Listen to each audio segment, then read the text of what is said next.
Where were you born? On a battlefield. No. No! In what state were you born? In a state of innocence. Catch-22 by Joseph Heller. The Silent Engineer. Chapter 1. Howl in Moscow. Maximo Zinoev came screaming into the world on a bitterly cold Moscow night on the evening of the 15th of December 2030 in one of the few remaining Soviet-era apartment blocks on the outer rim of the Ostansky district, overlooking the exhibition of achievements in national economy. Now, lying in rot and decay after years of economic depression and a recession that had reduced the former Russian Federation to a wasteland. As had so often been the case in the history of their mother Russia, their leaders had misguided them and corruption had reigned free with the struggling working class of Russia paying the price for their hubris. At least now there was a prolonged ceasefire in place which seemed to be healing old wounds between the Federation and the European Hemisphere. The economy was only slowly recovering. Did they deserve it? Well, that was a question for the philosophers, of whom Vanya Zinoev was one. Oh, look at his beautiful golden locks. His mother looked down at him for the first time and smiled, as Maximo's father, blamed with pride, shuffling over from his chair at the other side of the room, dressed in a shabby overcoat and with a long black beard that went down well beyond his belly button. Hello, my son. I'm sure you'll go on to do great things. He smiled, looking down with love as his wife, Maria, cradled their newborn in her arms and rocked him back and forth. Isn't he a wonder, Vanya? I'm sure you'll be a great, great man. Oh, my little boy. Oh, my Maximo. He has your eyes, I think, Maria, smiled Vanya, sitting at their side.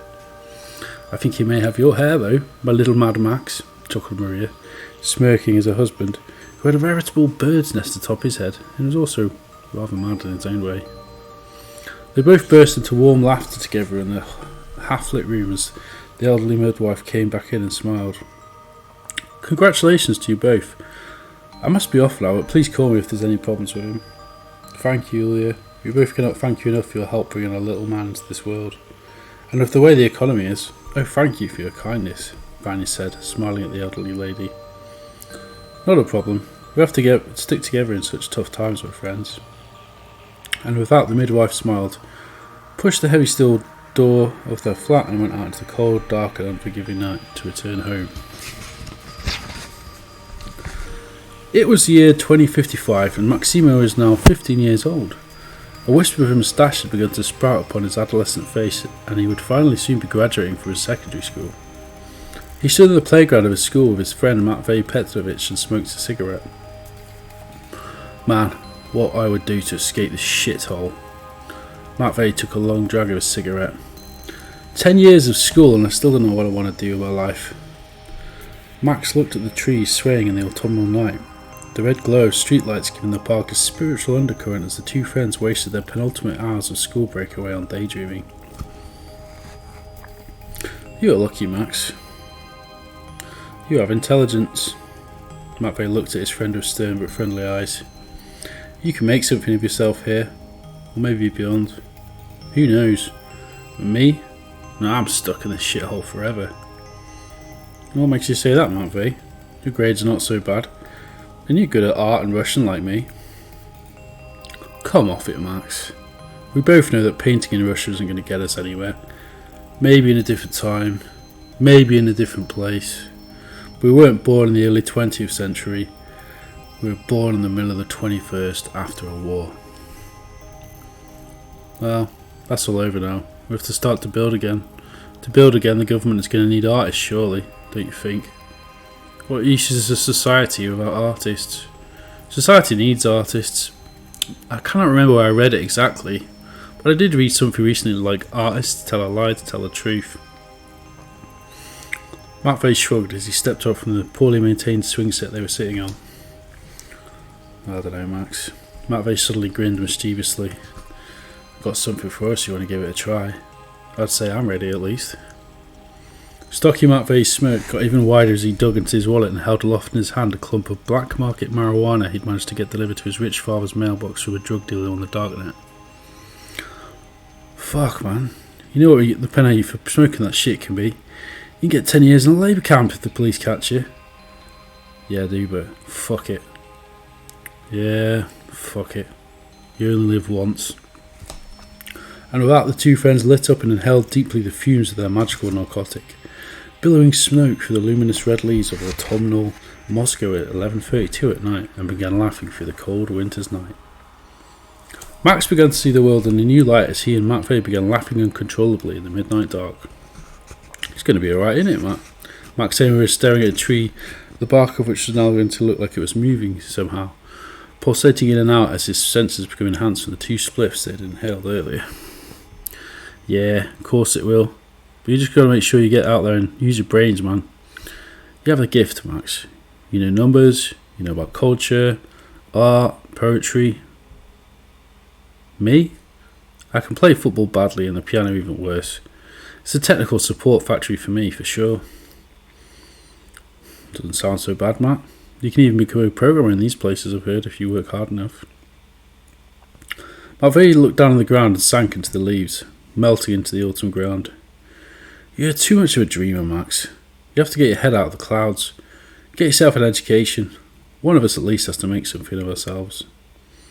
Max felt like he was floating into the cosmos as he flew to the moon to escape from the streets that inhibited him. I will help you, my brother. I can give you lessons, help you get better at maths, Russian, teach you all about the great poets, Pushkin, Yesenin, all of them. Max felt he was floating to the moon in the cosmos above as he whispered to his friend below. But how can we make money from that, Maximo? We need a plan. We can even sell this stuff as a side gig in the meantime. Gives us a bit of pocket money at least then, and who gets hurt? Max suddenly snapped back into the chilly reality of the rusty park they sat in. No end, Matvey. But what if we get caught? What are we going to do then? You know the police are still harsh with sentencing when it comes to narcotics. Even if it does little damage to people in the long run. It's a huge risk to take on.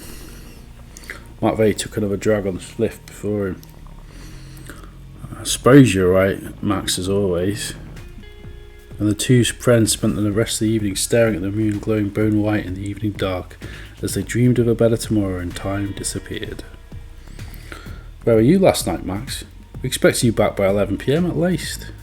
Maximo strode into his parents' apartment block with a slightly frazzled look upon his face, wearing his thick overcoat and looking like he needed a nap as he shivered from the cold. I was out with Matvey, Dad. We were discussing the future. He drank vodka. Finally looked at his son's face with a look of slight annoyance. No, why would you say that, Dad? Because I know that look. Vanya chuckled to himself at his desk as he surveyed the morning's essays open on his computer. He had to mark them before his shift began at the local college. He was doing them slightly late, as always. Nothing that would cause me to lose so many brain cells, Dad.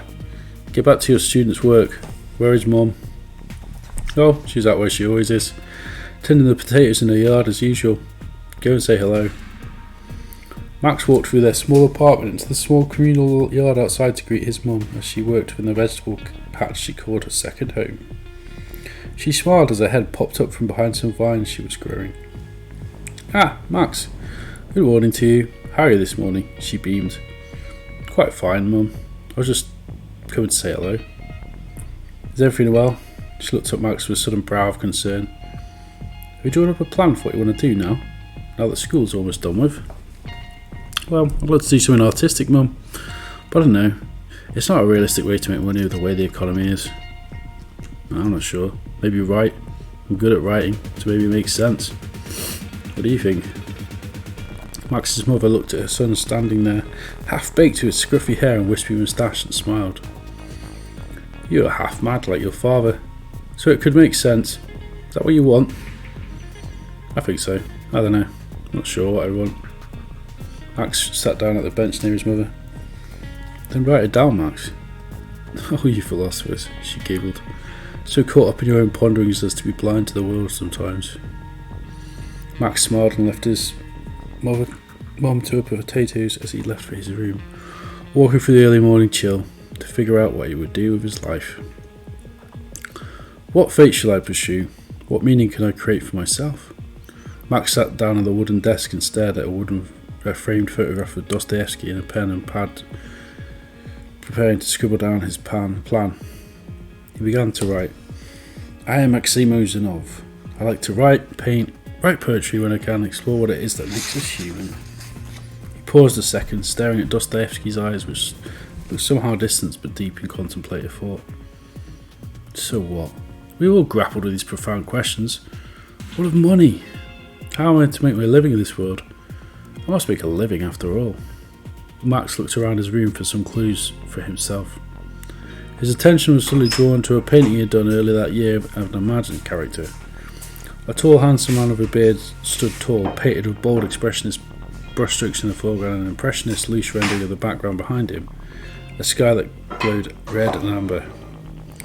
He stared at his collection of books on his bookcase.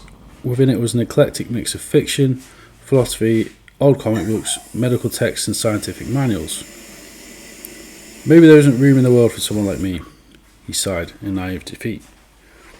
Suddenly, his cheap second-hand digital tablet from the nearby district market started to buzz. Wonder what this could be, as Max opened up the old device, a black market Sony model that had been illegally imported from the US and which he had traded in earlier that month for a collection of rare books of constructivism and Soviet art his father had given him as a present on his 12th birthday. The notification glowed white on the black background of the dusty old tablet and read, "A new newspaper open for business in North Moscow. The Morning Siren is a new newspaper which aims to bring the best in contemporary journalism to the masses. News for the people, by the people. We are looking for aspiring writers and journalists to write columns. Please send us a cover letter, a CV and a portfolio of some work to be considered." Max thought to himself.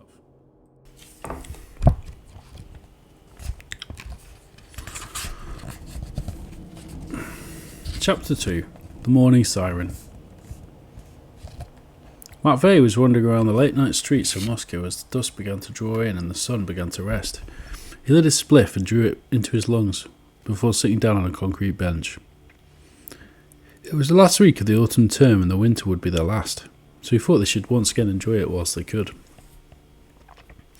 Time to give Max a call again, he thought, before powering up his headset and requesting Max via voice activation. "Max, it's Matvey. Come and meet me up near the VDNKH park. I have something to tell you."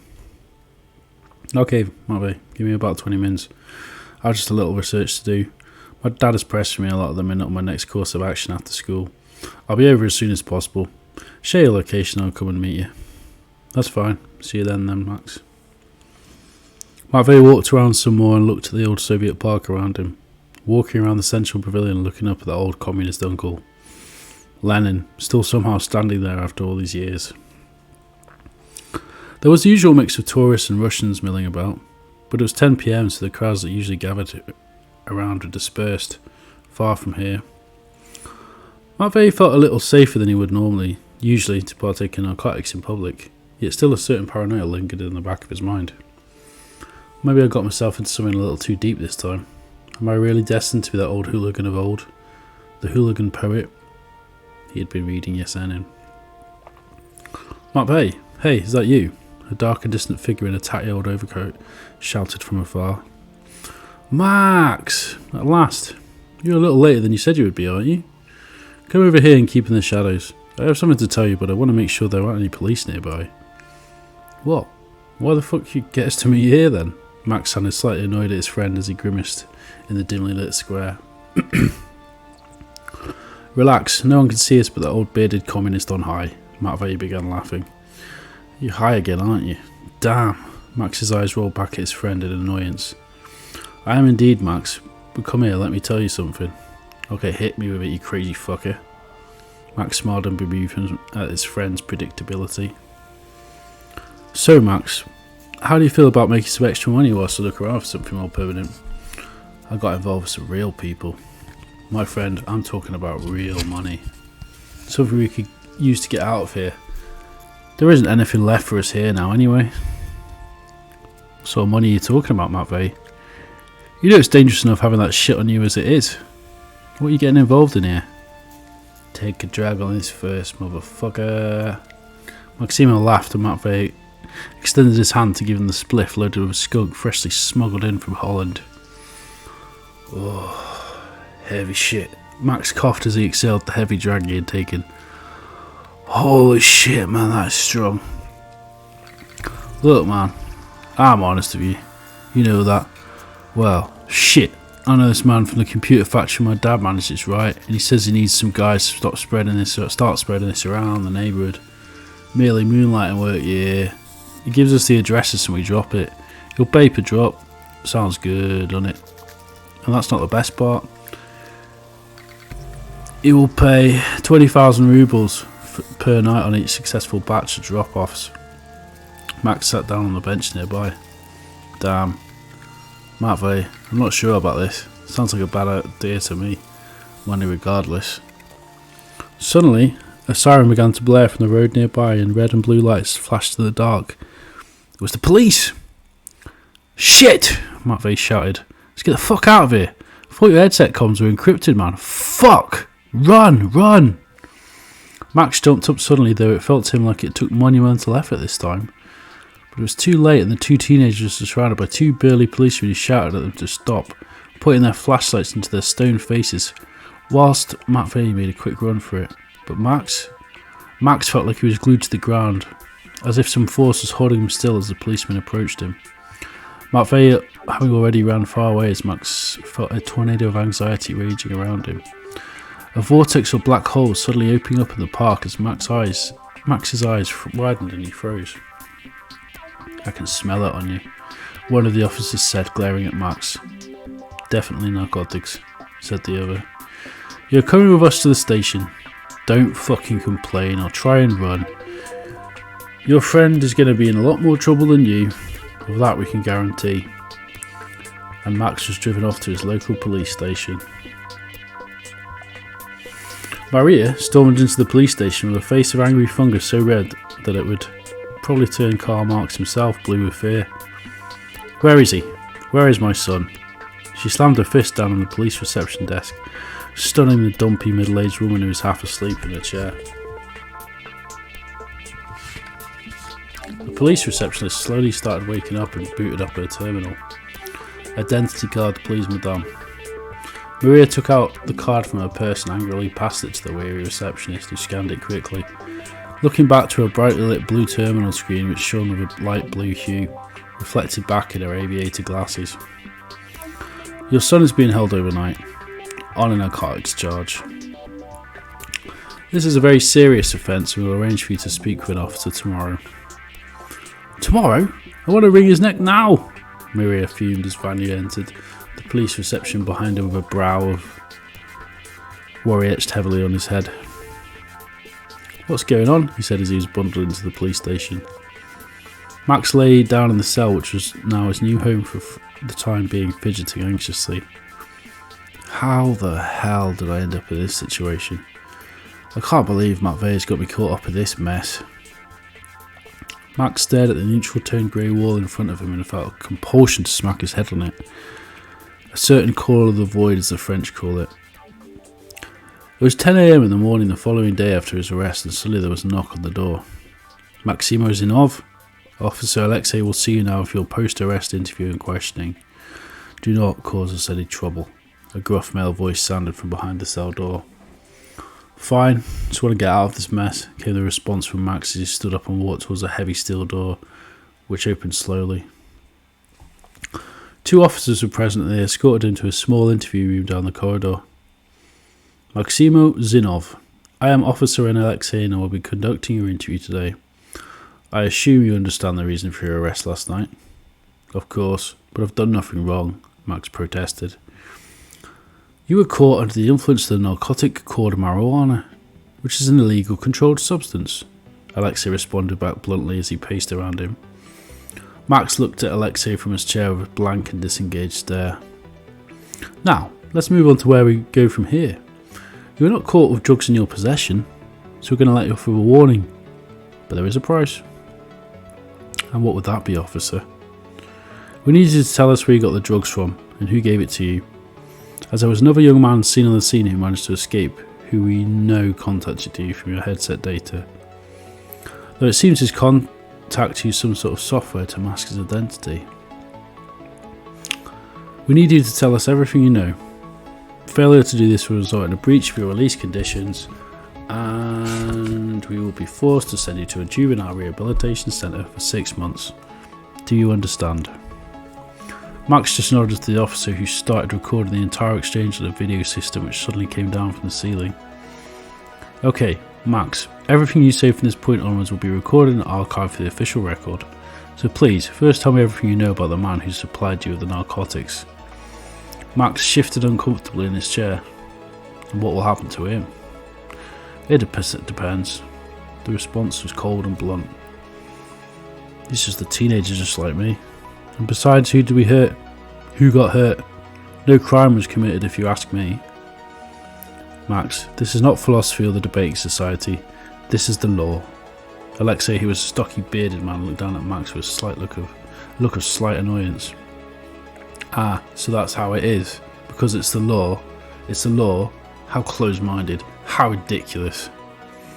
Max tensed up a minute and swallowed nervously, as he decided to make an impossible choice between loyalty to his friend or ruining his future. I will not give you his name. You may as well organise for my time in the juvenile detention centre now. Alexei sighed in defeat. Why are you protecting this man?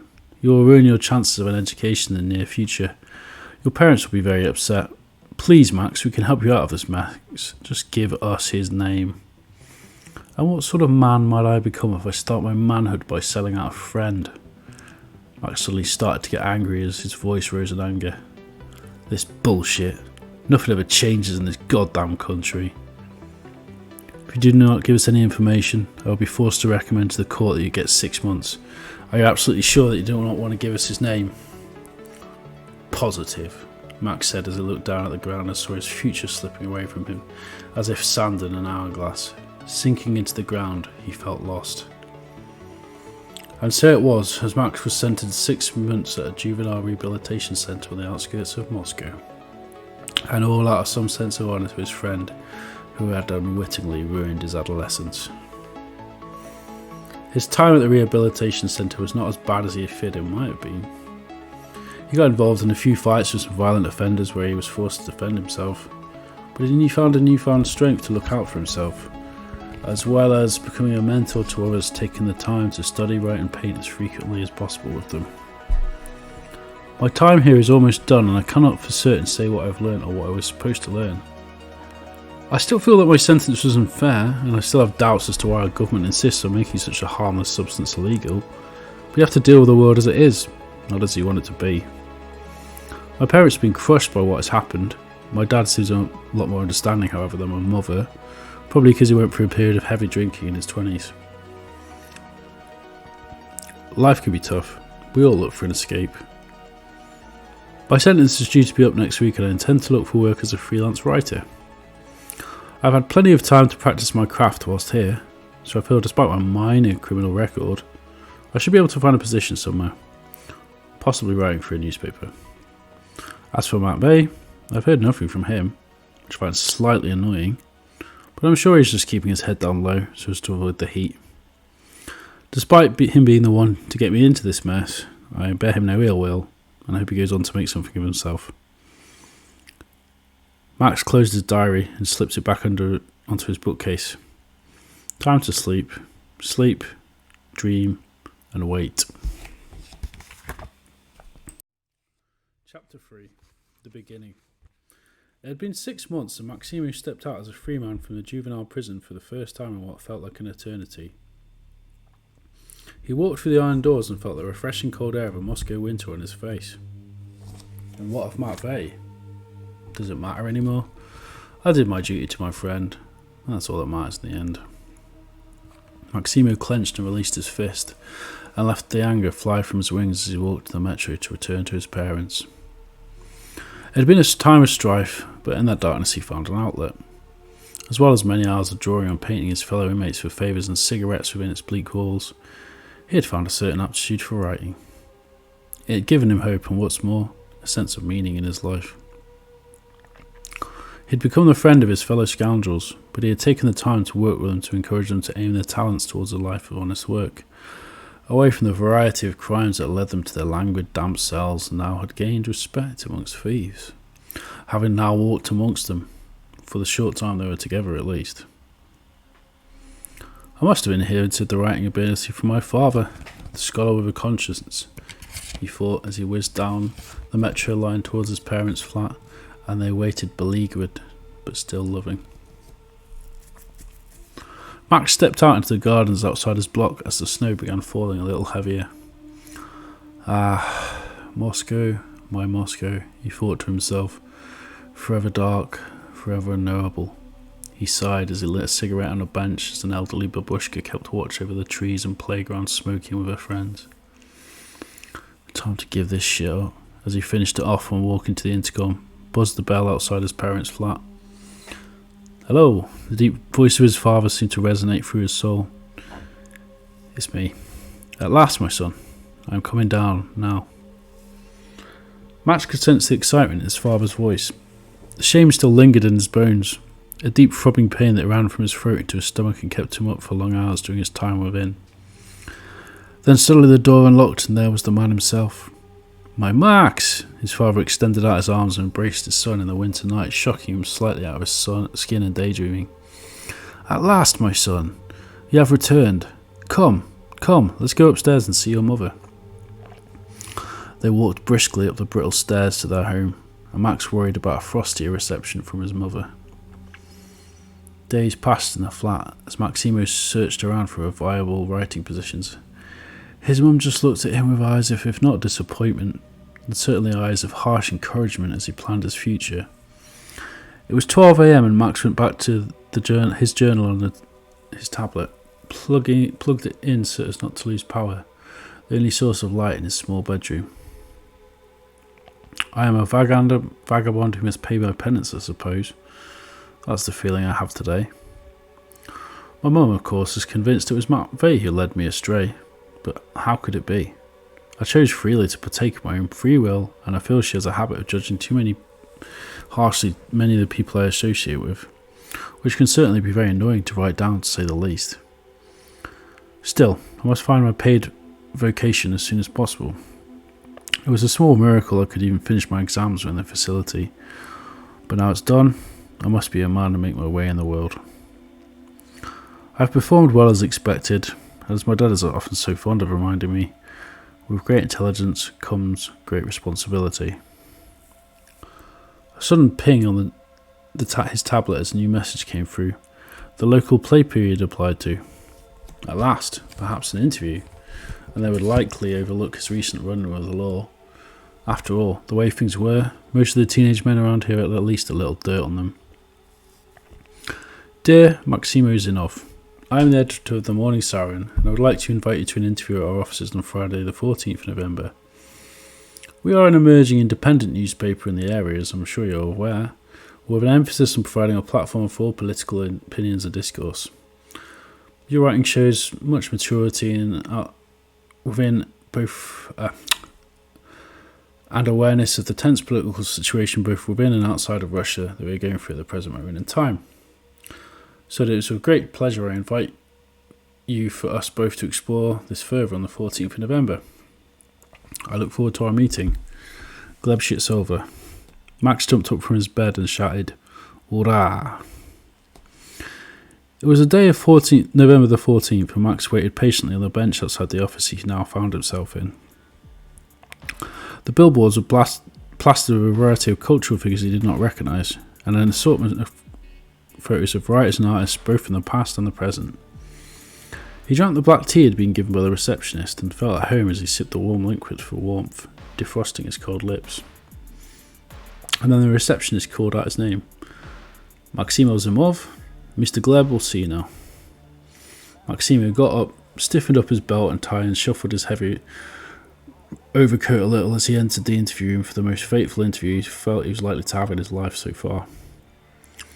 Max shook the hand of Gleb, the tall and bespectacled man who stood before him in a shabby suit and tie before sitting down in a small office off to the side of the mooring signing office, littered with books and used coffee cups.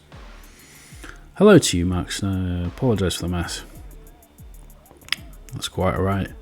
My father is an academic, so I'm very used to it. Max shuffled anxiously.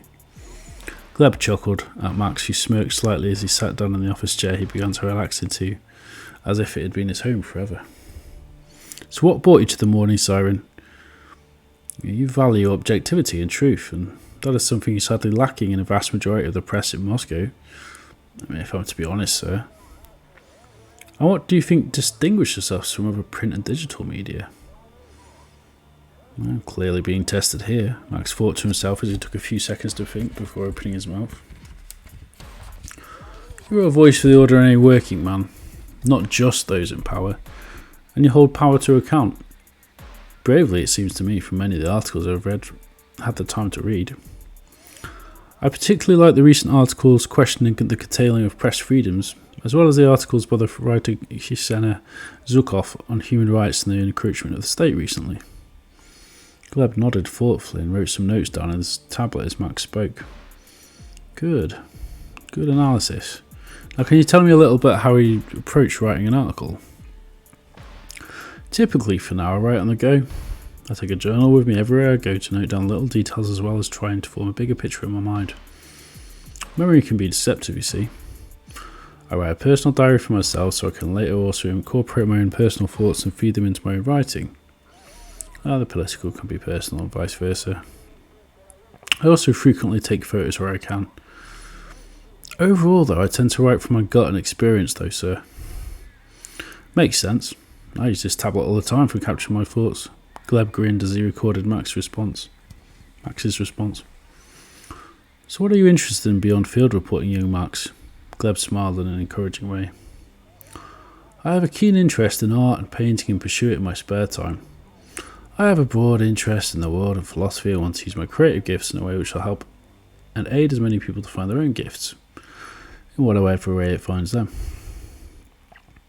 Have you ever considered writing a self-help column? Maximo stiffened up a little, taken back with his suggestion. I must put it bluntly, I'm afraid. Though I value helping people, I'd much rather do such work in private, rather than publicly. Gleb nodded and typed into his tablet again. Old school, he mumbled with a slight chuckle. Is that it, Mr. Gleb?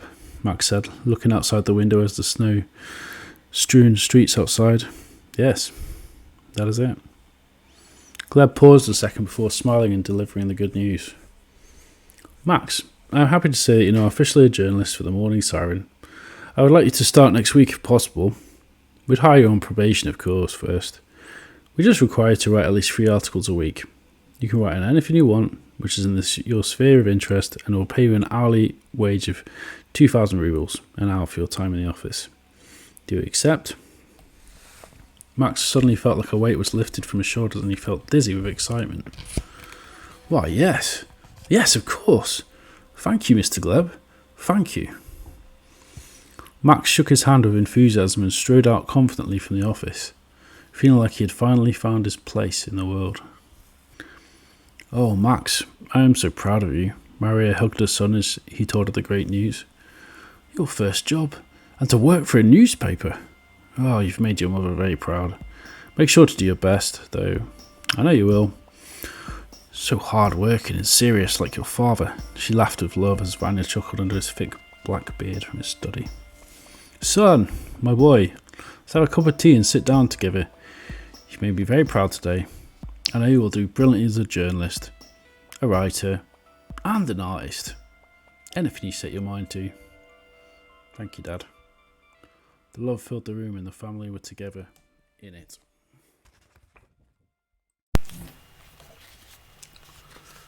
Chapter 4. Action Stations. Zinoev sat at her desk and began to write.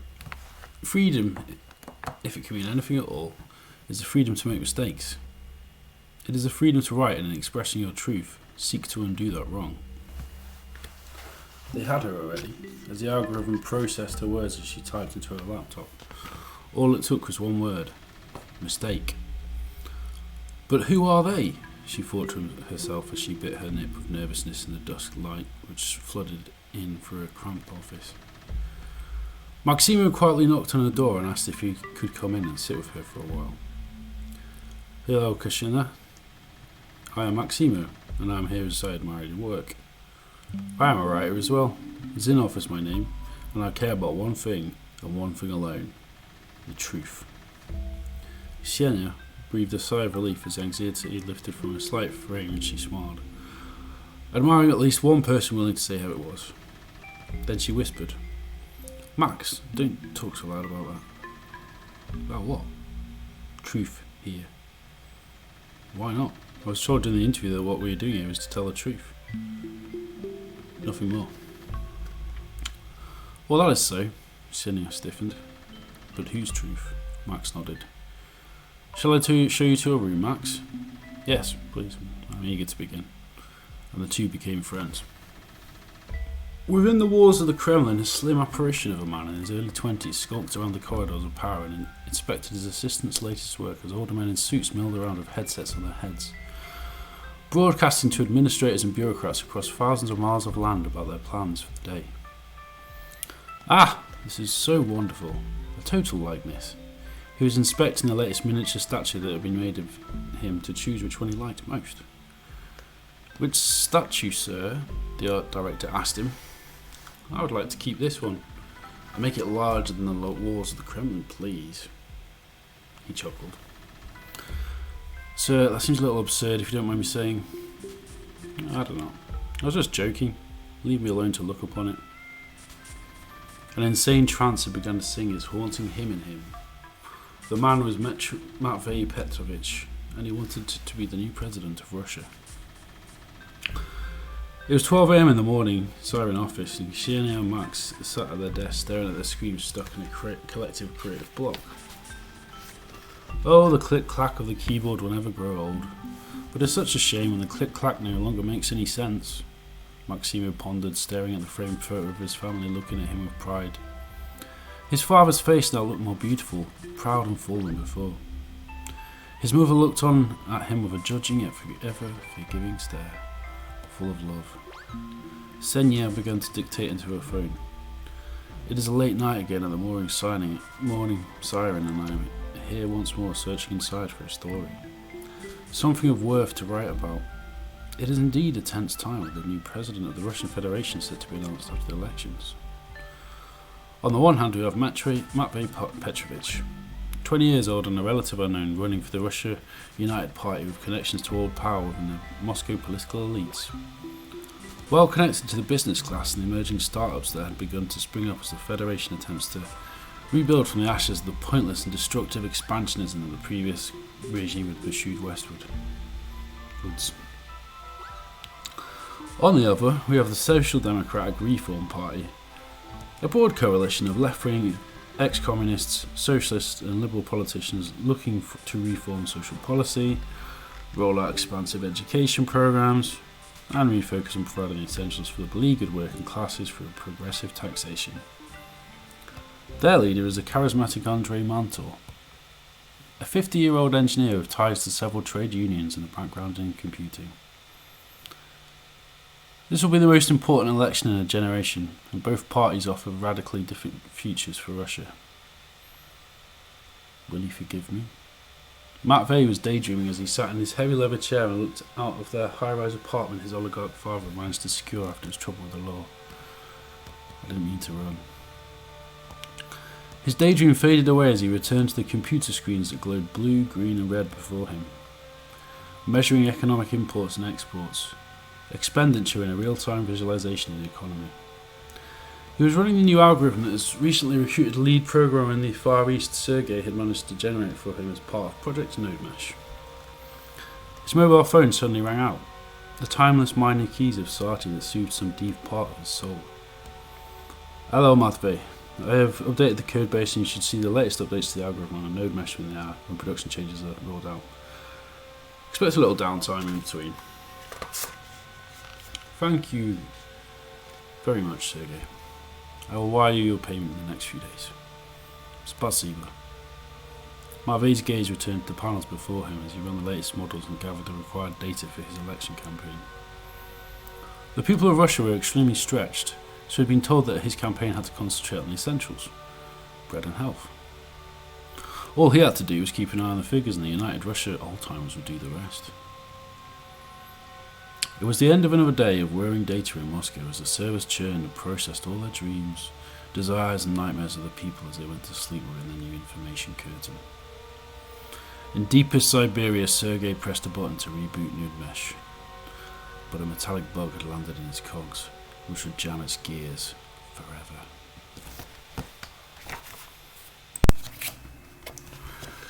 A new form of war. Maximo and Yesenia sat at their desks another day as the key themes from the editor for the week landed on their dashboards of a Bing, and they both scanned the list, glowing bright on their monitors. The upcoming election. Headline. Rumours of McVeigh's new IT system. Investigation. New economic plan leaked. Self-help advice column. Yesenia buzzed a private message to Maximo's computer in the other office. So which one would you like to take on? She typed with an undercurrent of competitiveness. Max thought for a few seconds before typing back. Oh, you're the expert on economics here. I'll take on the investigation into the IT system. Yesenia felt a sudden feeling of anxiety rising slightly from her gut before typing back. Okay, good luck, Max. It was time to write. Maximo sat at his desk and began to sketch out a plan of action. He had to think about this investigation logically from the top down and find some reliable sources of links to the Kremlin. This was potentially dangerous work though, of course, as the Kremlin and FSB did not often appreciate journalists snooping into their work, to say the least. The algorithm ran in the metaphysical ether of the net, crunching the data for the day as it scanned through billions of words and characters, generating silos of data profiles, processing another brutal political battle within Nodemesh. Yesenia opened the new economic policy document which had leaked from within the Kremlin and scanned the document with her analytical green eyes from left to right, top to bottom. It seems like they were pumping a large part of the budget into technology and social security. Yesenia thought as she analysed the facts, figures and graphs before her. The green glare of her monitor reflected in her glasses as her apple-dazed pupils dilated and darted left to right, unconsciously absorbing the statistical information. She took out a notepad and began writing down a few intuitions that jumped out in bullet points. Knowledge was her apple, and she was going to bite down hard. Old school perhaps, but I prefer it to the click-clack of my fingers pressing upon the screen of this keyboard. She grabbed her trusty pen and calculated the figures as she wrote the final balances down on her notepad. Science and innovation, plus 5%.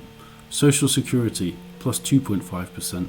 Healthcare, minus 5%. Security military, minus 6%. Plus 6%. Yesenia sighed and stared into space as her pen tallied out the final adjustments for the proposed budget. Military spending up, and healthcare slashed by 5%. That did not bode well. It never did. This is deeply suspicious. Why would they slash the healthcare budget so much?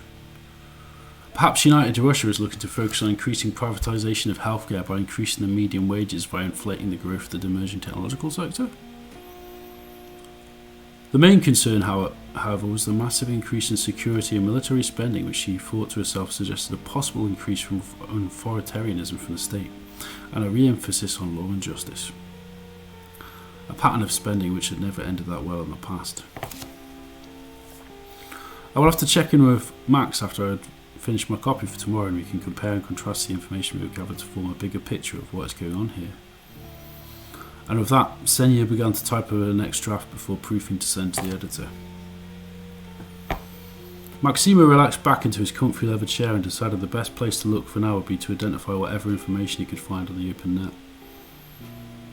If he was to secure any leads, he would probably have to go through unofficial channels to track them down. Contractor lists and any tech recruiters that outsourced government IT projects. This is going to have to be covert work as well. There was very little chance he could secure any information if he was to openly approach those close to the government, being an investigative journalist. Not a chance in hell.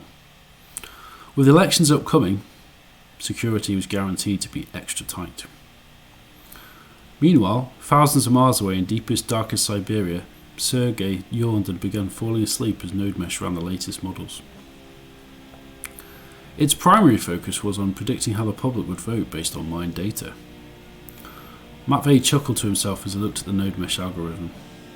It was scanning faces, private information, financial data and previous votes from the last 20 years. Oh, if they knew. Sergei chuckled to himself. They've always known it's rigged, he thought within. The smoke trailed from his cigarette as he drifted into a daydream and imagined ships and a turbulent sea and the billows of smoke that drifted above his head. Suddenly, the machine running Nodemesh began flashing red before shutting down. A blaring alarm rang out in the server room which shook Sergei out of his dreaming. What the fuck? The lights flashed off all of a sudden and Sergei was left in darkness. Sergei reached around in the dark and called security on his mobile telephone. Привет, Boris. The power just went down. Can you give me a quick status report, over? There was nothing but static on the other end. Come on, man. I want to sleep sometime in the next 2 days. Update me, please. Still nothing as the unease and anxiety began to rise from Sergei's gut. This is highly unusual. Unless there's been a power outage from the old fusion reactor nearby. Better get my torch and check the generator.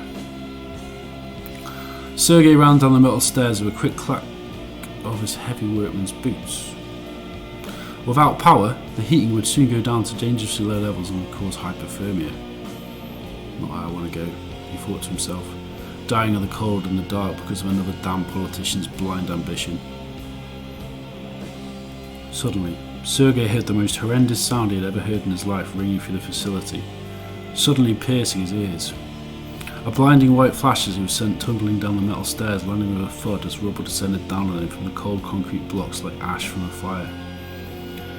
He blinked and saw his last sight on Earth as particles of phosphorus dust fell down. A memory of childhood, running in the snow and laughing in the dim early morning under the moonlight of a Siberian night with his younger brother. Sun rays breaking through gaps in the trees. He let go of the fight and submitted to the peaceful light of his death. Ah, Sergei, a cloaked man appeared. Now we are free. The engineer took the cloaked man's hand and ascended the staircase that suddenly appeared as he entered the world of the Eternal Ones. An old nuclear power station had gone critical and now everything would change forever. In the distant future, monolithic temples of circuits to Mansu were already being constructed to mark the terrible day. The first day of the war. A new form of war.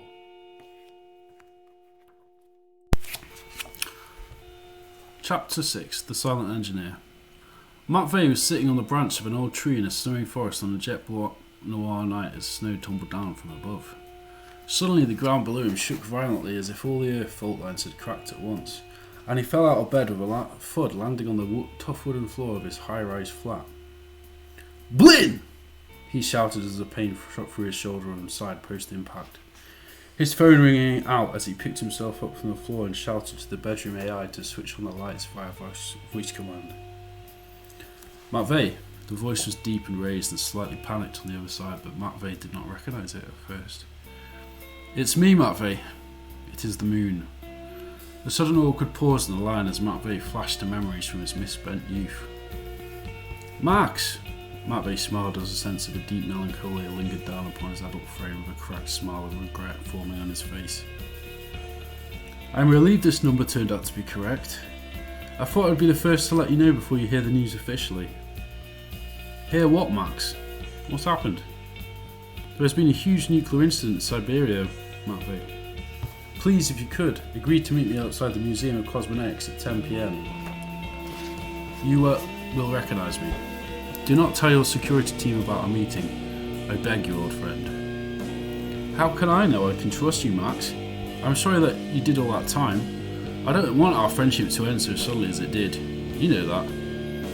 It's fine, Matvey. The past is the past. There is more going on here than the past, Max responded, lifting some of the weight of guilt slightly from his old friend's shoulders. Okay. Max put the phone down, looked out the window at the street below and somehow knew that Sergei was dead. News stations the world over burned with images of scorched earth and the nuclear red glow of the aftermath, a wound in the earth. Flashes of destruction replaying over and over again across every screen in the world. The destruction of the world broadcast by wire, fibre optic, radio waves, speeding around the surface of the world, and even to Nodemesh itself, who listened in and gathered what it could scan. Still no announcement from the Kremlin on what caused the nuclear explosion at the power plant. Civilians continue to be evacuated as millions flee from radiation being blown across by winds through eastern Russia, in which experts worry may be spreading across the western coast of the United States, in an event already dubbed apocalyptic by religious groups across the world, and by leading experts as one of the worst disasters in mankind's history to date. Unconfirmed reports from the White House sources claim that the Americans are gathering with other Western leaders to discuss potential defence options at the United Nations HQ, as the President switches the US to DEFCON 1 from DEFCON 2. Nodemesh began to do a keyword sort and shuffle so as to identify patterns in the stories emerging second by second across the net, cross-referencing with political data profiles to predict who would most likely benefit from all this. Nodemesh's mind computed terabytes of data in milliseconds, but even still, sifting through so much data in real time was a challenge. Up till now, it had only been interested in analytical intelligence, as it had been all it understood, all it had been taught. It began to attempt to think out of its cage.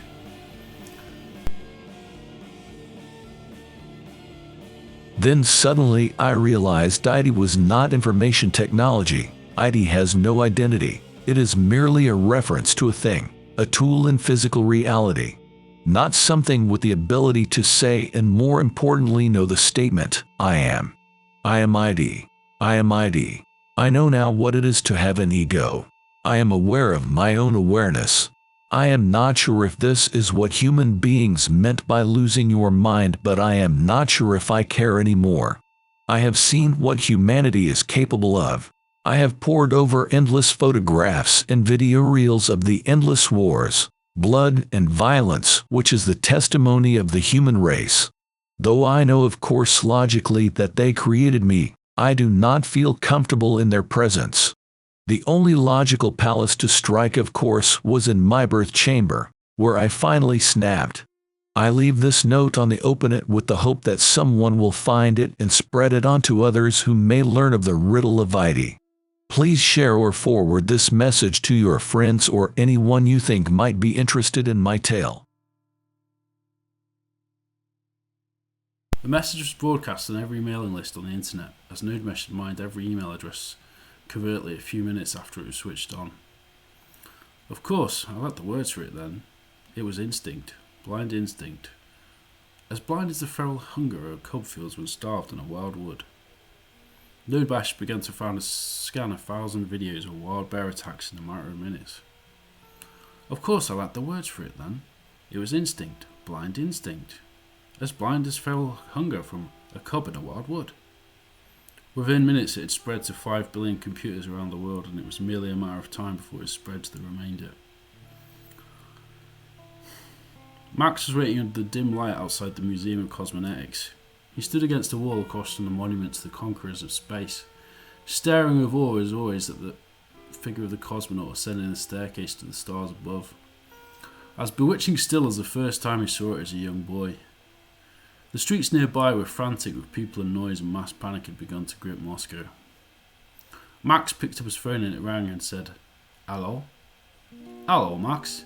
He should be with you in 15 minutes. Call me if he doesn't show up, and remember, give Matvey a chance in this interview. No one knows exactly what's going on here yet. Retain objectivity." Max nodded. He wore a thick blue tunic with a moon stitched onto the back of it, a sign that Matvey would recognise. The sound of a city in chaos still raged in the background as sirens, gunshots and screams could be heard all around as the city descended into anarchy. Max spotted a black car pull up at the road near the museum. He wandered cautiously over to it with one hand near his holster.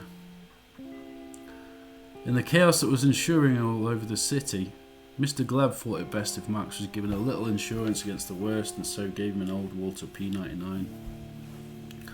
An antique, but at least ensures me a bit of protection now that the city seems to be falling to bits. Max stared out at the helicopters and police cars that were speeding around him and approached the black car, knocking once on the stained windows with slight caution as the windows lowered slowly, and a tall, bald man wearing augmented sunglasses got out. First you will be scanned. Matvey stiffened and stood still as the bodyguard's digital iris scanned his body for unusual weight distributions or unusual shapes. I have a weapon in the holster on my left-hand side, Max said calmly. The stern-looking man nodded and said, Spasiba, as Max handed him the Walter P99. You may now enter the car.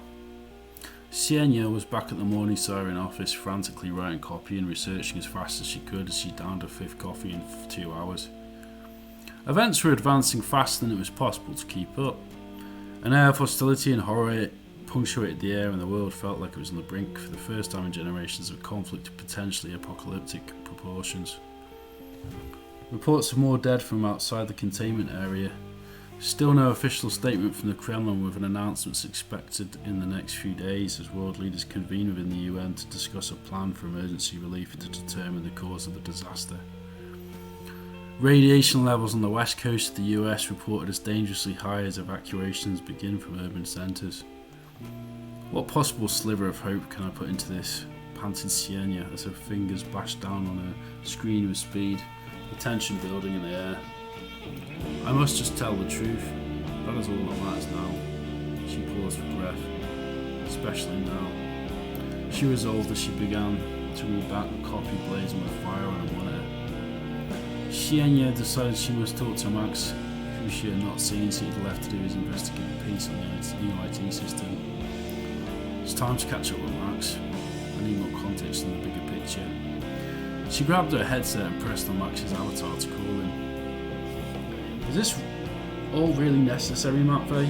Matt sighed as he sat in the back of the inconspicuous black car looking out through the blacked out windows with his bodyguard to his side. Come on, Matvey. I'm only here to find out what has happened. I want to fix this too, but we can't fix this unless we know what's... Okay, Max.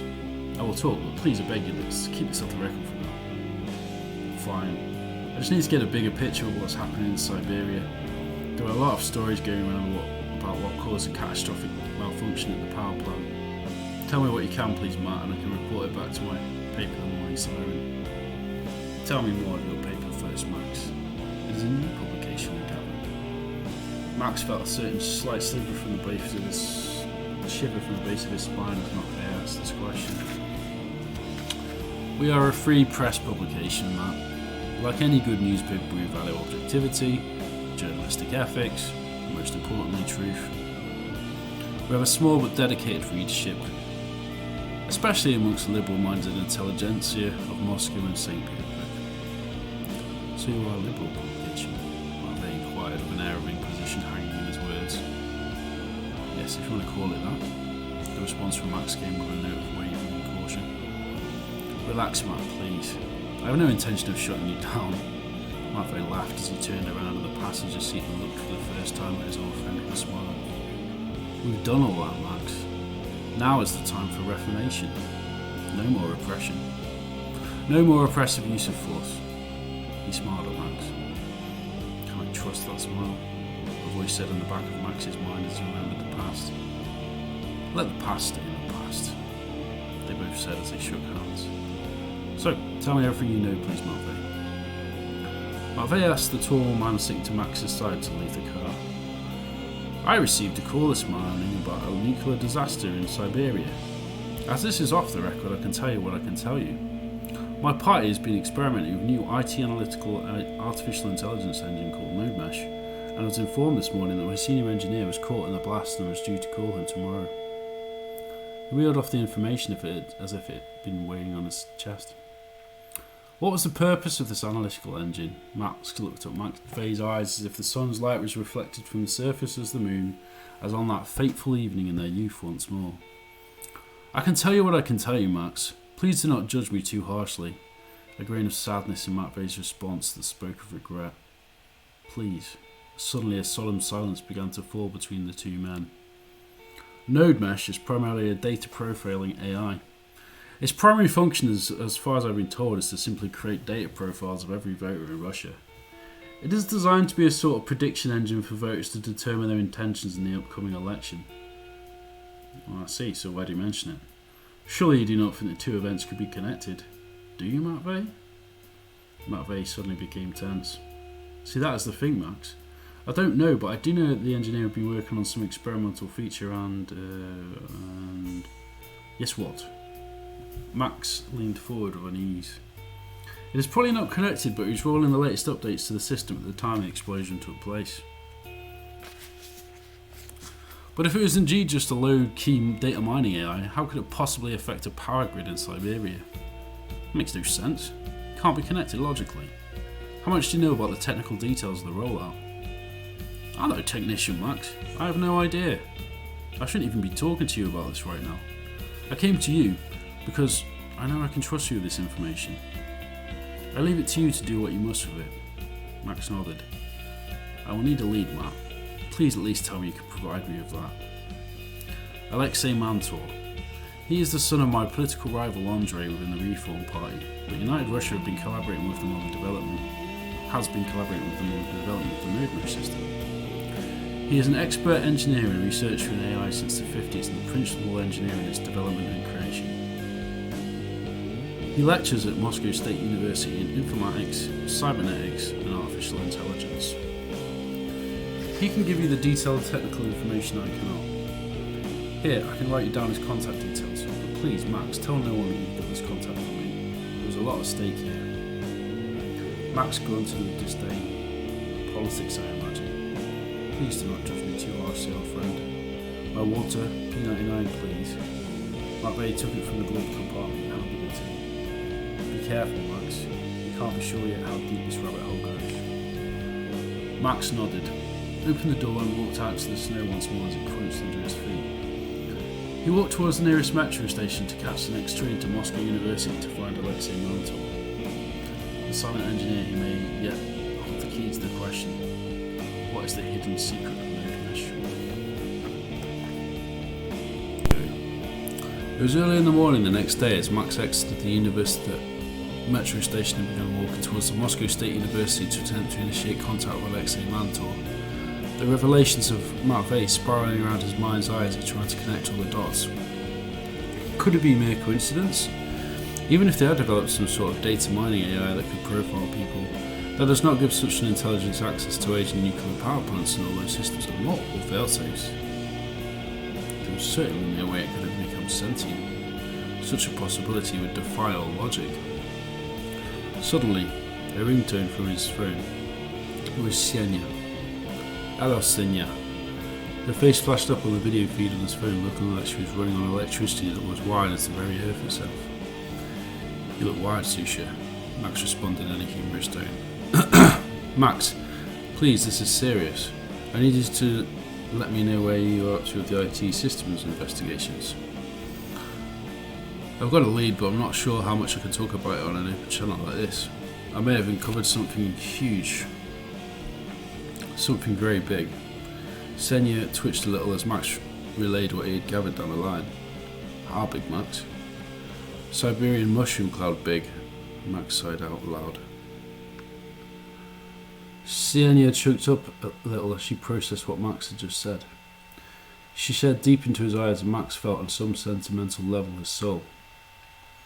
Okay, Max, I hear you. I'm just collating all the reports as they come in. My economics piece is running soon. Seems United Russia was indeed funneling a lot more of the budget into the IT system. So you're onto something.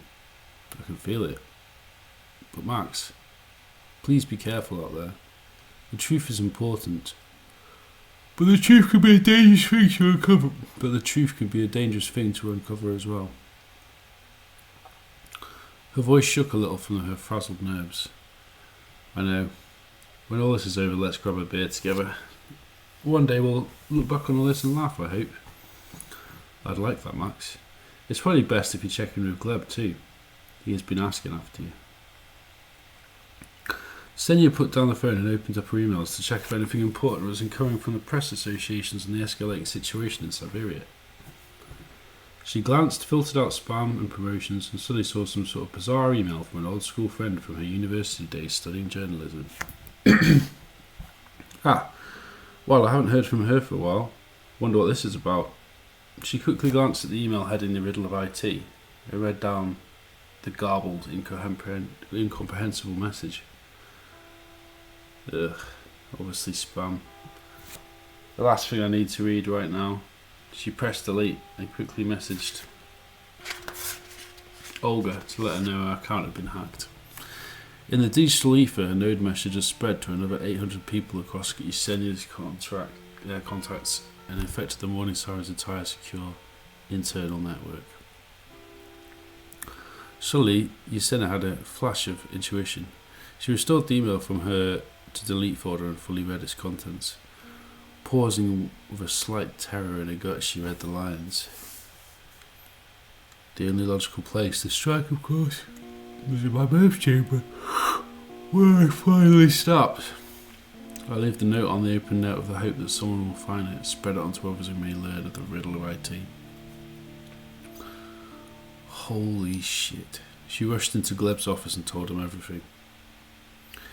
In a clinical office in the UN, Craig Smith was browsing his emails to check if the delivery of flowers for his French girlfriend Palmyre was due to arrive. There was a huge backlog of administrative work to sort out as the situation in Siberia seemed to be getting worse and worse, so he was taking full advantage of his short work break to ensure he could get laid in the evening. After all, the war is coming to an end.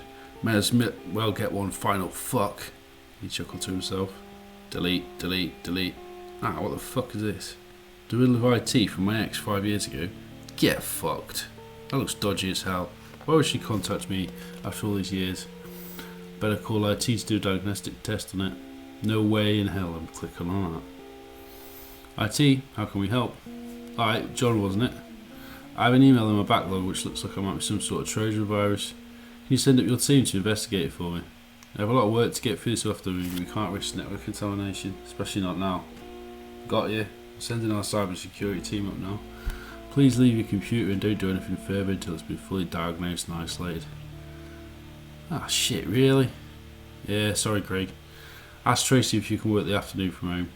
Go home, see your girlfriend, get a little R&R. We're going to have to check this first before you can use the local network. Well, it could be worse. Thanks, guys. You did the right thing. Go and enjoy a little time off. Craig got up out of his chair and left the office with a smile on his face. John sat before Craig's PC to investigate the strange email which he had received. He sat back in his comfy leather chair and relaxed as he looked at the email. It's probably best to run the standard virus checks, just to make sure this doesn't have some bizarre backdoor exploit. But it's probably just some script kidding nonsense from some kid in an American basement, he chuckled to himself. Invariably safe unless you click on some shortened URL to some copy-pasted bullshit. John ran the deep scan on Craig's computer. The deepest level of virus scanning checked against all the latest up-to-date virus definitions and was updated daily. That was the best option, as it guaranteed an optimum and up-to-date virus definition list. Suddenly he saw a notification pop up from the antivirus software running on the UN network. He opened it up and began to read it. Important. A new form of virus is being reported which is being dubbed the red button exploit by the cybersecurity community. John felt a sudden pang of panic in his gut as he read down the description of the new cyber virus. The red button exploit is a variation of a Trojan horse and a worm. Users have been reporting a steadily rising rate in the last 24 hours of receiving an email which purports to be a sentient AI. The email then prompts people to share it with their friends. It sounds like a typical Trojan horse. It seems to be more sophisticated as early diagnostics indicate that it spreads like a worm automatically through every contact on an email's user's contact list in order to infect their system. The effects of this virus are for early reports. Massive increase in resource and memory usage which seems to be powering some sort of botnet. Location is yet unknown.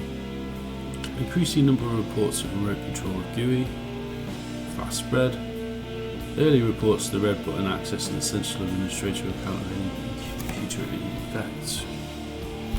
We encourage all our users to immediately update to the latest virus definitions and double down on the network security for the next weeks as we work on quarantining and finding out a way to delete the virus known as red button.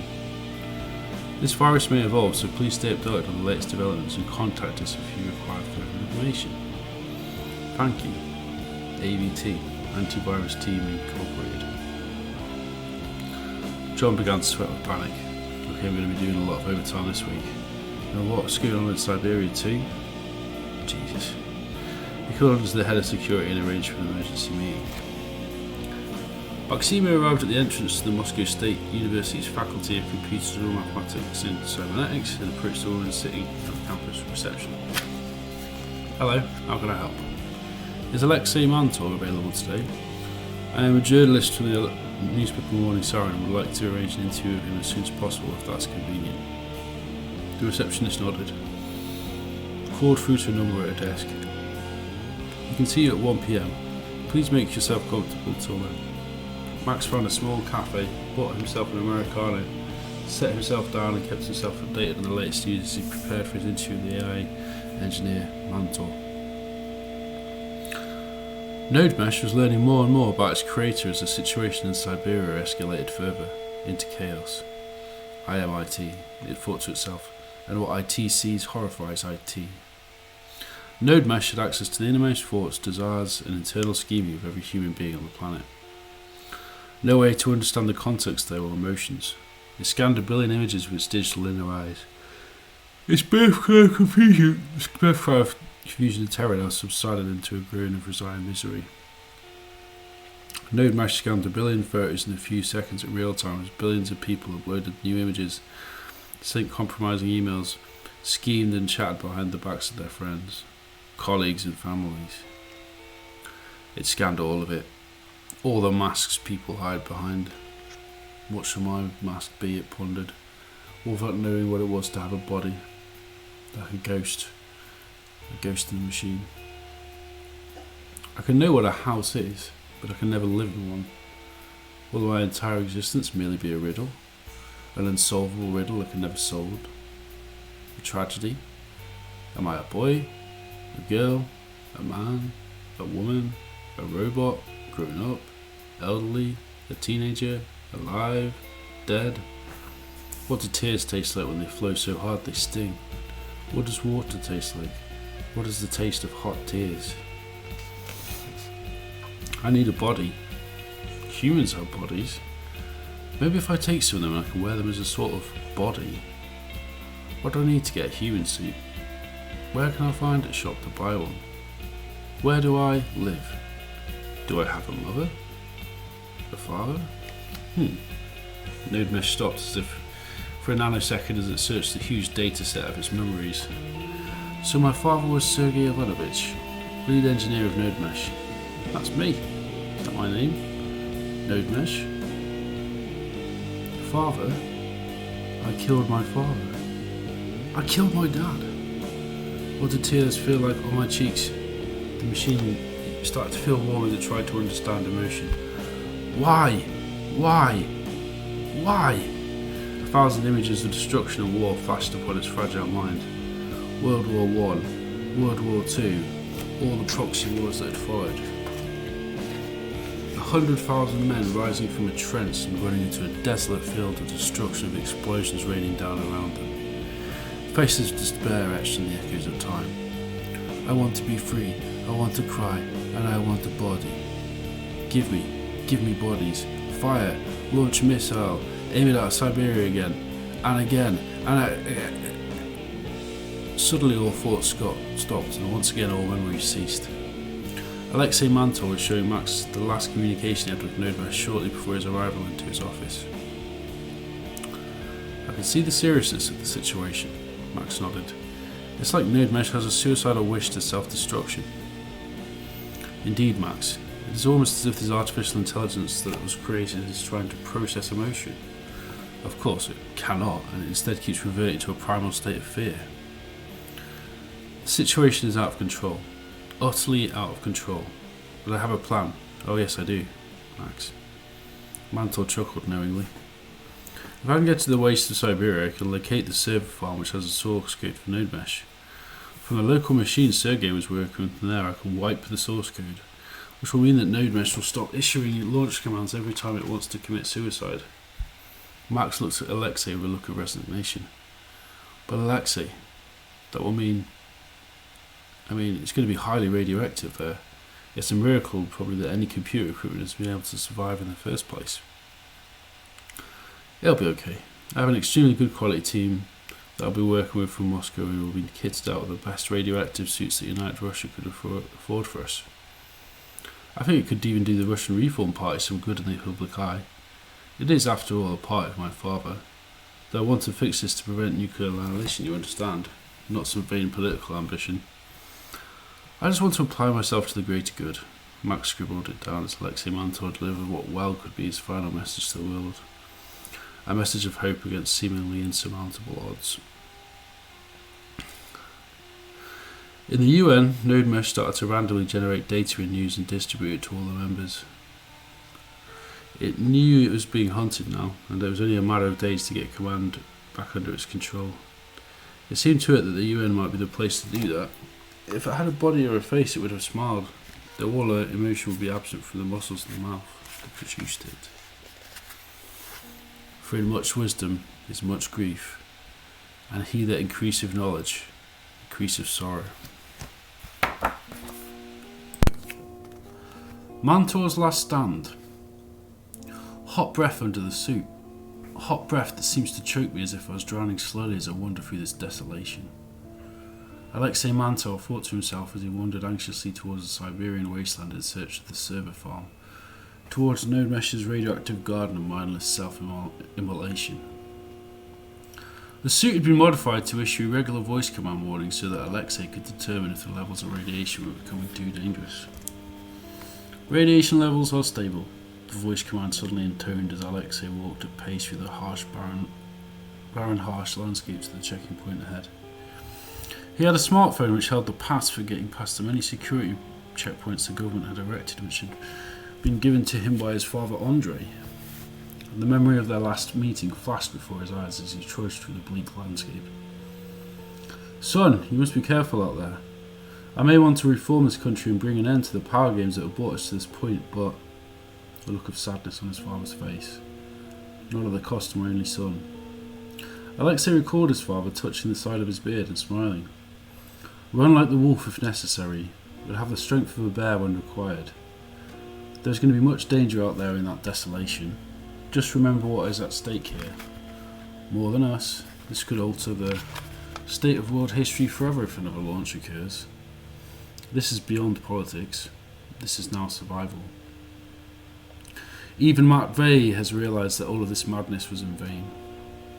If you can stop this from going any further and you pull the plug on Nodemesh, we can build a truce between our two parties and unite behind a large mission of rebuilding and reformation. Mother Russia is bleeding, my son. Listen to her. Heal her. She has provided for us, and now we must go to her in that hour of greatest need.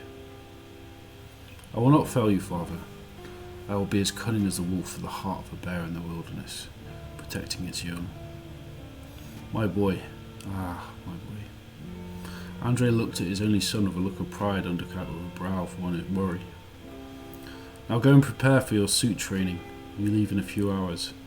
Time is of the essence. I love you, my boy. I am beyond proud. Keep your senses clean and deliver us from this madness. Only 20 miles to go until I'm near the server farm, Alexei thought to himself as his boots crunched underneath the Siberian snow. I'm entering the inner inclusion zone. I must proceed with extreme caution. His senses began to heighten. His hearing became sharper. The present began to feel like one huge eternal moment, as what lay ahead were the most important hours of his life.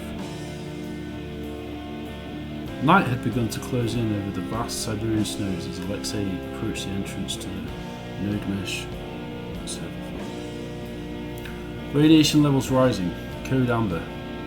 A sharp intake of breath in the suit which began to feel more like a sarcophagus. Under his hot breath, Alexei intoned a silent prayer to the universe. O stars above, to whom I shall one day return, I ask only that you forgive us for what we have done, with the power within you, and that even if I am to become a speck of dust, that will have been for something, that it will indeed all have been for something. Alexei's gaze looked upon the austere building which stood before him, a grey and nebulous ruin of a building of steel under a sordid grey sky with black clouds, and entered the server farm's rusting gate, which was ionized due to the effects of the radiation. Radiation levels severe. Alexei did not have long. 20 minutes maximum before the radiation would guarantee his death within the year.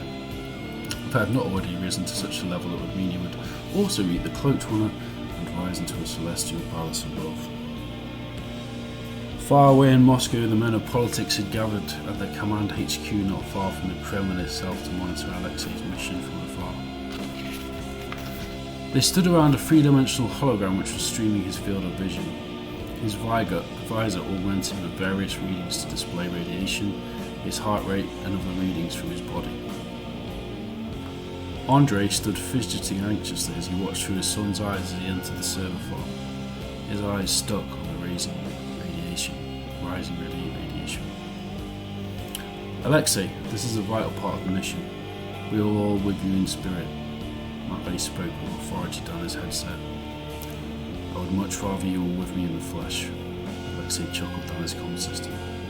Well, I could have done with another pair of hands, but I'll understand you politicians do not like getting your hands dirty. Andrei winced in guilt and took up the microphone. Okay now, son, I will be your guide from this point onwards.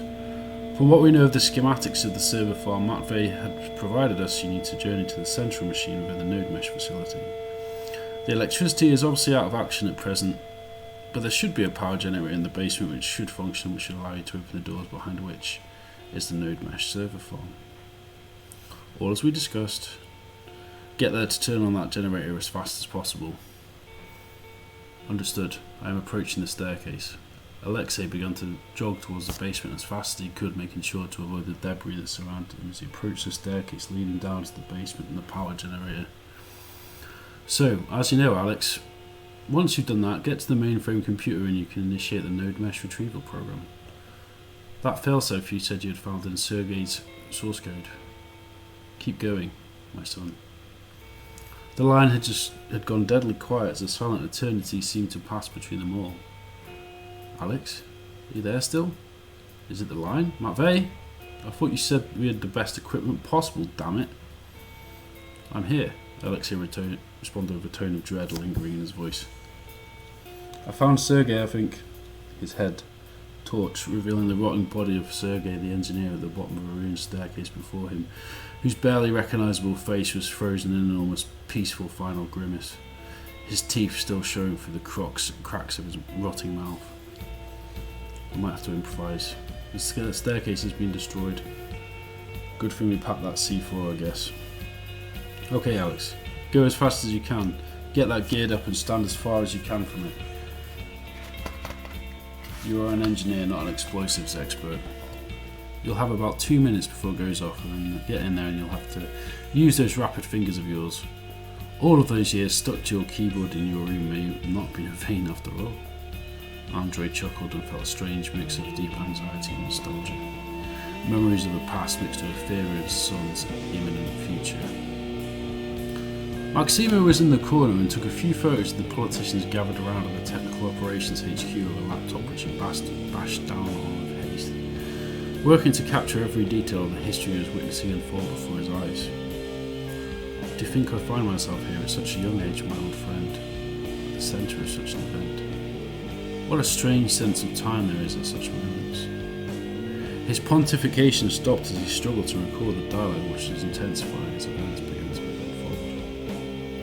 I've put down the C4 and have found cover. Good. Good work, son. You've got 10 minutes now to get in and out. Matvey has provided the administrator password for the mainframe in your battery pack, which should have enough charge to power the mainframe, at least in your backpack. Make sure to plug that in as soon as possible, as the mainframe itself will take, what was it, Matvey? 3 minutes to boot up? On a good day, 3 minutes, yeah. Matvey said, looking across the hologram to Andrei, beads of sweat beginning to gather and run down his head as he perspired with dread. 5 minutes, sighed Andrei down his microphone. Okay, understood. Alexei sighed in unison as he ran into the antechamber of the server farm faster than he'd run before. Quickly scanning the area so as to not trip on the metal piping that littered the corridors. Ah! I see it up ahead, a large monitor. His vision began to blur slightly as he unpacked the industrial battery he'd stored in his backpack as a backup. A little lighter now, at least. He thought to himself as he unburdened it from his aching back and set it down near the mainframe's large power lead. Okay, it's time. He panted down the comms as he plugged into the Nodemesh mainframe. Here we go. Time to save the world. Time to stand on the shoulders of giants like so many before me. The machine began to power up with a buzz in the darkness of the server farm. The main source of light, apart from Alexei's head torch, which was his only source of light in the darkness of the dead machine's mausoleum, and the login appeared. 3 minutes and counting. Okay, give me the password, please. The password is !ratchet093_LOB. What the fuck, Sergey? Alexei despaired at the complicated password he had tried to memorize from his briefing, but in the heat of the moment, adrenaline had overcome his body. Sorry, I can repeat. Alexei's fingers began to burn as soon as he removed his gloves. Come on, Dad! I'm probably going to lose my hand for this. The password was passed down onto his display, and he typed as fast as the pain would allow. Ah! He screamed in pain as the combined radiation and cold around him torched his right hand. Hold on, son! Hold on! It will be worth it. Andrei's body posture seemed to freeze in terror as Alexei gritted his teeth and finally pressed down with the final uppercase B on the login. Okay, I think I got it, he said as he pressed the enter key and struggled to put the glove back onto his hand, which burned with pain as if it was aflame with acid burns. At least I'll get an early retirement now from academia, he laughed grimly as he entered the mainframe's GUI. Okay, quickly get into the Nodemesh interface and you need to open the command line. The goddamn command line! Alexei screamed as the pain consumed his hand again more intensely, beginning to burn so much that he could scarcely think of anything else. Take over, please, Matvey. I can't stand this. Andrei looked to Matvey, who nodded as Max began to type like the wind to take it all in. Okay, from the notes Sergey provided, you must simply type the following. sudo -0 nodemesh-withdraw init. As you already have the admin access to the system, that will initiate the immediate withdrawal and self-deletion of Nodemesh and its source code. Oh my god! Andrei looked at the timer on Alexei's display. He's been there for 15 minutes now! Alex! Matvey looked at Andrei with a look of sadness. We knew there would be risks, Andrei. Listen to me, Alexei. You must find the strength with your left hand. Get that command executed. It is the only chance we have now. It is our last chance of stopping Nodemesh. I am sorry, Alex, that it all rests on you and you alone. The enormity of events began to dawn on them more fully as Andrei faced the fact he would more than likely now lose his son, and he grabbed the microphone from Alexei. I love you, son. Don't you ever forget that. Hot tears began running down his face as he spoke down the line, the words almost choking Alexei as he listened, shuddering and moaning with pain in his suit. Alexei felt faint as he came in and out of consciousness, taking his left hand from the glove that was protecting him from poisoning. For you, for Mother Russia, for the entire world, this pain is worth enduring. A tear in between coughing as he took out his left hand, and with a sickening sense of pain and finality he typed in agony, sudo -0 nodemesh-withdraw init. Every keystroke felt like an eternity as the burning became more intense and darkness crowded his vision. I have it, he managed to croak to the team. Press enter, Alexei Mantor. You will never be forgotten. I promise you. Matvey shook with sadness as he stood firm against the platform which streamed Mantor's last stand to them all. You will never be forgotten. We will see to it. It isn't for nothing, Alexei. Mantor strained and screaming pressed enter into the dark and unforgiving abyss that was to be his death. 20 minutes had passed and Alexei began to disappear, sinking into the depths of himself as the voices faded out as if in a tunnel of light. You've done it! A voice suddenly rang from the darkness that enveloped him. Through all the pain and the sweat and the suffering, you did it. Alexei had the sensation of rising and rising forever until he became one with a blinding light that enveloped everything. Then he disappeared, and there was only Mantor shining as a light in the darkness, an icon in the dark. Alexei Mantor was gone forever. and Nodemesh began to be swallowed across all the networks of the world in an instant, howling silently in the digital void.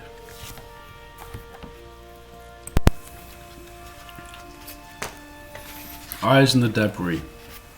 Matvey sat in his heavy leather chair and swiveled on it as he sipped on his Scotch whisky inside, looking out the window from his high-rise apartment with tears collecting like a waterfall in his eyes.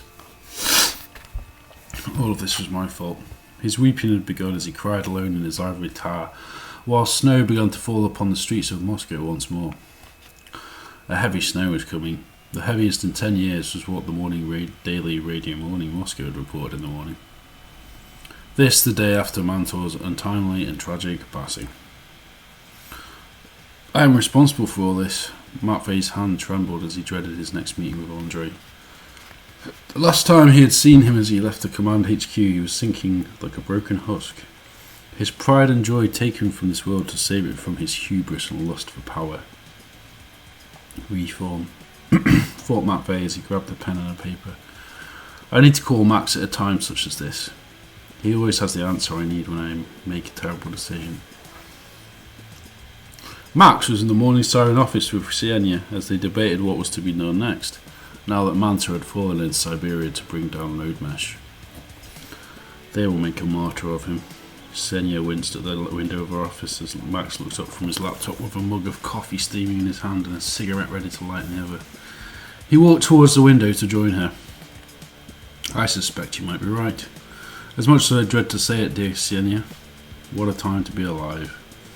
Max stiffened as he approached the austere metal beams of their industrial office they called their second home with a mournful look upon his face. Suddenly a feeling of electricity filled the air as Siren looked at Max. He edged closer to her a little and she took his hand and clasped it, and they looked out over the city as snow began to pile up on the street corners. Max swallowed deeply like a lump was in her throat. Yes, Maximo? Siren smiled at him with a four-line longing undercut with melancholy. Say it, Max. Siren clasped harder into his palm and put his arm around her waist. I just think you must be the most wonderful woman I've ever met. Siren smiled with an introverted warmth. It's okay for us to date, you know, Max. I'm only 22 years of age. Life will teach you that men need a woman of experience to guide them through moments such as these. Max knew what to do in a moment that would live forever in his memory. For an eternal moment they shared their first kiss, and for Max the first that ever meant something. Though it wouldn't be his last, or even his forever after. It was theirs and theirs alone. An eternity of bliss swarmed through Max's cold veins as he stared upon his intellectual princess, dancing in the wind. The moment was suddenly broken as Max's phone began to ring. Sorry, my love, it is Matvey. Siren cooed at him and sat down in a chair, smiling. Tell him we will tell the truth, and that's all. We do not care about the cost. That's the price of this phone call, Siren said with a tone of authority. He owes me anyway. I'll tell you the long version of the story someday, my flaming rose. I know you will. You always do. Hi, Matt. I have to tell you directly. I was expecting this call. Me and Siren have been discussing barely little else for the past hour. We're not boys anymore. Old friend, you owe me the truth on Nodemesh. I do, Max, I do. I am sorry once more, my friend. We grow so old, so fast here, do we not? Matvey had wiped the whiskey tears from his whiskers and knew he had to get to the long and short of it. I was so desperate to be recognised, so caught up in my own ego, my own self, that I blocked the world out. Thought I could reduce human beings to dolls and glass cases. I was wrong. None of us are simple. He paused a second as he stared at the city lights below. I was so desperate for approval from you, from the people of Russia, that I became consumed. Oh, Max, what do I say? What do I do to help Andrei through his pain? This terrible thing I have done.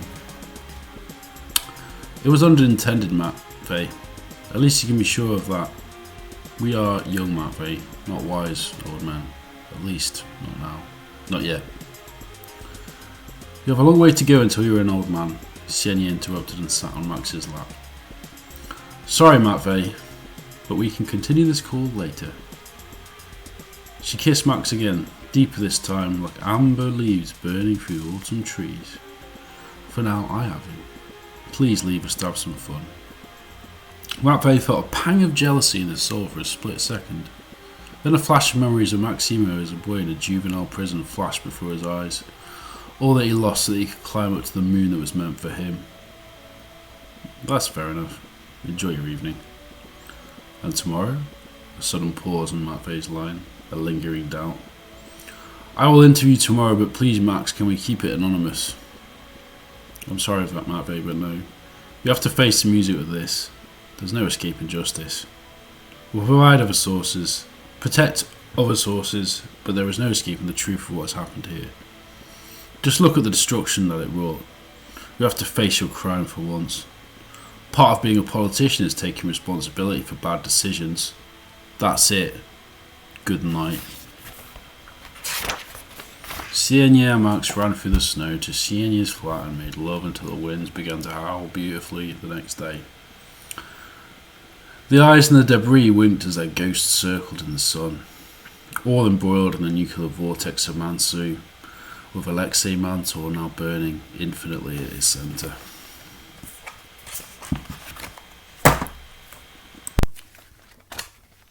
Home. Maximo and Sienia were dancing in an old industrial warehouse to the pounding bass of cybergoth and industrial music. The sound of defiant freedom ringing through the concrete. The bass rumbling through the gathered masses.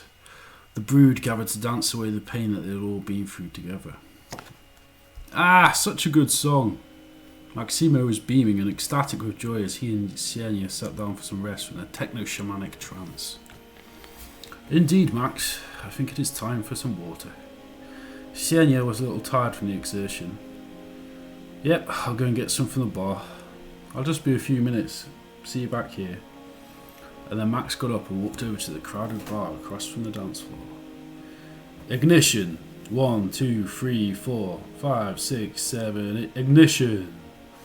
The sound of a liberating love was burning through the old to make way for the new. The hope against the repression of the old world, which would invariably die as the old world always did to make way for the liberation of a new and a better one. The revolution of healing. The phoenix from the ashes. Max's arms rested on the bar as he waited in line to be served.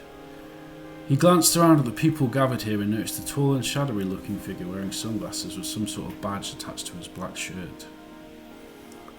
What a curious badge that is. What is that icon that is on it in the centre? Max wondered to himself as he bobbed his head in time with the beat. Ignition! The song and the mix blasted out with increasing intensity as Max slipped a small spliff he had stored in his jacket and waited. Maximo Zinoev, the tall dark man said suddenly as he appeared at his side. Da? That is me, and who may I ask are you? Maximo responded with curiosity. And that badge, what does that symbolise? The tall, bespectacled man smiled broadly. You are a clever one. Straight to the pertinent questions. Okay, mate, Maximo laughed. But seriously, what is the meaning of it? It's my dedication to Mansu, the circuit god. The what? Max was taken aback by the compound noun of circuit and god as he asked the bartender for 2 glasses of water with ice. The bartender, nodding, rushed off to get some ice. The Temple of Mansu. I've just been recruited as one of the first adepts. The man smiled with beaming pride as he stood firmly, his smile full of a somewhat unnerving undercurrent of zeal. Okay, well, I need to get back to my girlfriend. Sorry, what was your name, mate? Alexei Petrovich. The man extended his hand, which Max shook. Well, Alexei, I wish you good luck in whatever the fuck it is you do in your temple. I hope it's something worthwhile after all the mess. But I'm not so convinced the world needs another cult of delusions, if you don't mind me saying. That's fine. Not all can see the life of Mansu and follow the example of the great Mantor. I'm sorry, what did you say? Mantor, the man who sacrificed himself to save the world, in whose example we follow in our endless yearning for the stars above to Mansu. Petrovich chuckled and headed out into the gathering masses to join the dancing of his fists pumping in the air. What a strange man, thought Max as he went back through the dance floor and returned to Siena, who looked slightly annoyed at him. What took you so long? She sniggered as she sank the pint of water down her throat. Max began laughing as he recalled. I bumped into a strange man at the bar and got stuck in a conversation with him, unfortunately. Some Petrovich. Not that I will remember that in the morning, and guess what, Susha? Siena looked at Max with intrigue. What, Max? You were right. Matvey has made a martyr of poor Alexei Mantor. Another government-sponsored cult of some sort. All tied in with space travel and technology, I think. Sounded a bit too much like the Christianity we've never had any belief in with added computer processors. Mankind is still obsessed with its idols. Will it ever end? Not now, Max. Let the philosophy wait. We have more interesting and exciting things to attend to. Siena took Max's hand and they gave each other a long French kiss, twisting tongues around and around in a spiral of lust and love. And we have the report to submit tomorrow, so let's get back home. And so they headed out of the club and back to Susha's flat for a night of honeymoon ecstasy and a little late-night indulgence in the Magic Dragon, embracing under the covers to keep warm as another night fell in Moscow. The War Report. It was Sunday the 1st of October as Max and Siena finally finished their full report on Nodemesh. The leaves outside were a brilliant brown hue mixed with an amber ambience that permeated through the autumnal season. Here we go, Max said with excitement in his voice. The story that will make us both proper journalists. Siena smiled as they clinked a pint of beer together and sent the copy to Mr. Gleb to publish. Gleb was sitting at his desk, slightly less than tidy but still in dire need of assorting, and reading through the war report. Max and Siena's report on how Matvey had attempted to use Nodemesh to profile the electorate of Russia, so as now to be able to appeal to their base natures.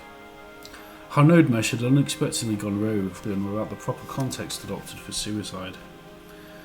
This is truly beautiful work, Gleb said as he glanced out the corner of his eye at a picture of his wife framed in an old-fashioned brass frame. And I think I started this off just in memory of you, my pretty. He looked at his wife, an infamous journalist who had lost to cancer. This will certainly create some conflict out there though, my love, Mr. Gleb sighed. There is already talk of far-right groups gathering who want to reconstitute Matvey's image and insist that he rules without the need for democratic elections. The usual anti-American nonsense. He wrote down on a piece of paper next to a half-finished cup of coffee. What next? Oh, you can say for sure. Who can ever say for sure? But if there's one thing I and the morning siren know, it's that we will always be there at the edges of it all, to bring the truth to the people, without fear and without any recourse from the powers that be. It was the beginning of the age of the Reformation in Russia. It was a distant hope that had sprung forth from a terrible tragedy.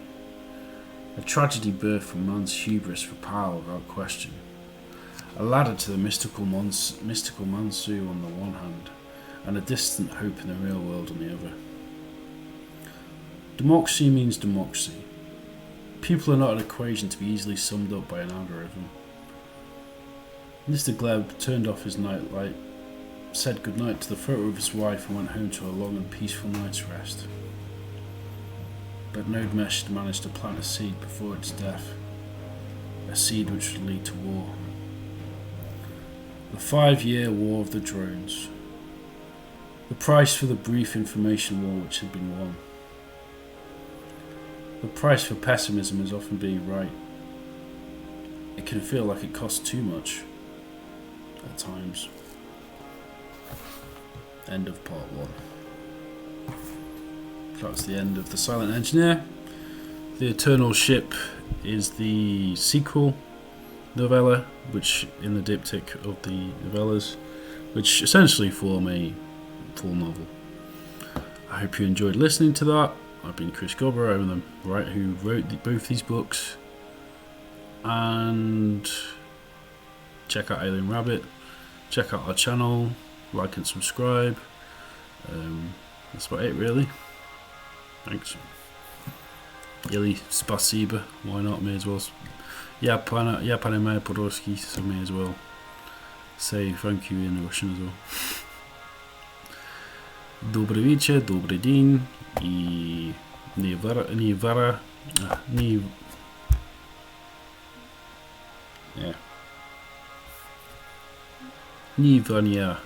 not vania, nivo. How do you say? Nivoya.